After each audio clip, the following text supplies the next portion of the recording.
Hello students, in this problem we are given a function f of x is equal to x cos 1 by x for x greater than or equal to 1, and we have got options about this function. Two of the options are about f of x plus 2 minus f of x less than 2 or greater than 2. One is about the limit of f dash x when x is approaching to infinity, and other is about the behavior of f dash x function, whether it is decreasing or increasing on the interval 1 to infinity. So first of all, let's calculate the derivative of this function. F dash x, that will be equal to, product rule will be applied over here. This is x, so that goes to 1, so cos 1 by x, plus x into differentiation of cos, that will be minus sine 1 by x, multiplied by differentiation of 1 by x square, so minus 1 by x square, and this reduces to cos of 1 by x plus 1 by x into sine of 1 by x. Once we have got the differentiation, we can check this option. So let's do that.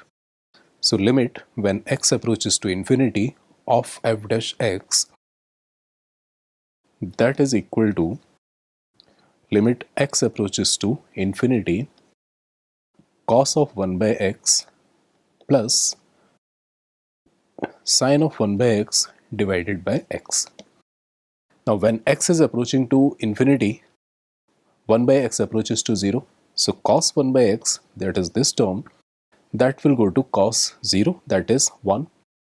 Sine 1 by x, that will be something between minus 1 and plus 1. So this is a bounded function, sine 1 by x. When x is approaching to infinity, it will lie between minus 1 and plus 1. When divided by something which is approaching to infinity, will give you 0. So this limit comes out to be 1 plus 0, that is equal to 1. And it is given same over here. So option 2 is the correct one. Now what about f dash x being increasing or decreasing? For that we need the second derivative. So let's calculate that also. F double dash x, differentiation of cos 1 by x, that will be equal to minus sine 1 by x, differentiation of 1 by x, that will be minus 1 by x square. Now differentiation of 1 by x, that will be minus 1 by x square into sine 1 by x plus 1 by x into differentiation of sine 1 by x, that will be cos of 1 by x multiplied by minus 1 by x square. Let's simplify it. So this is now 1 by x square into sine of 1 by x minus 1 by x square into sine of 1 by x and minus 1 by x cube into cos of 1 by x. These two terms are cancelled out and second derivative reduces down to minus of 1 by x cube multiplied by cos of 1 by x. Now what? We are considering the interval x greater than 1. For x greater than 1 up to infinity, 1 by x will be something between 0 and 1. So 1 by x is going to be something between 0 and 1. In degrees, that means cos of something which is between 0 and 57.3 degree. So this is going to be positive. X is greater than 1, so 1 by x cube, that will be positive.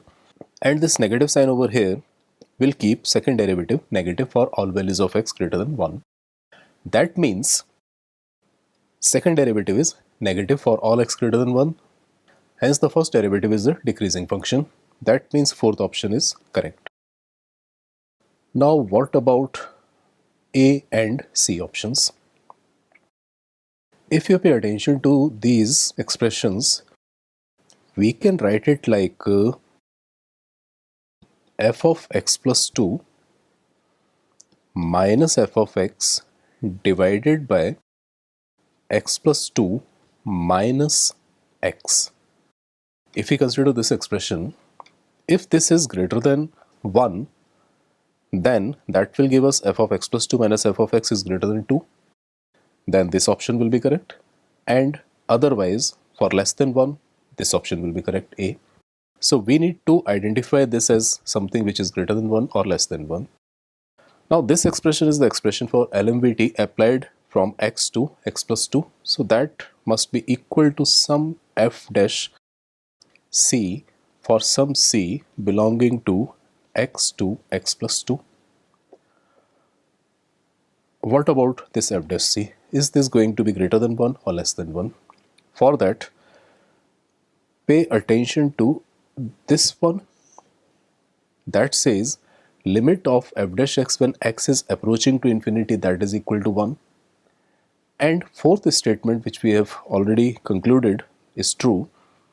It says that f dash x is a strictly decreasing function on interval 1 to infinity. Now f dash x is decreasing at infinity, it is going to be 1. That means for any value of x between 1 and infinity, this f dash x is going to be greater than 1, and f dash c is one of such points between 1 and infinity. So we conclude that f of x plus 2 minus f of x upon x plus 2 minus x is equal to f dash c, that will be greater than 1.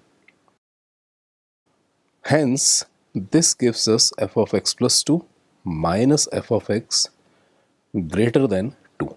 That means option C is correct choice. Let's check our answers. That is okay. Second, third and fourth options are the correct choices. Thank you.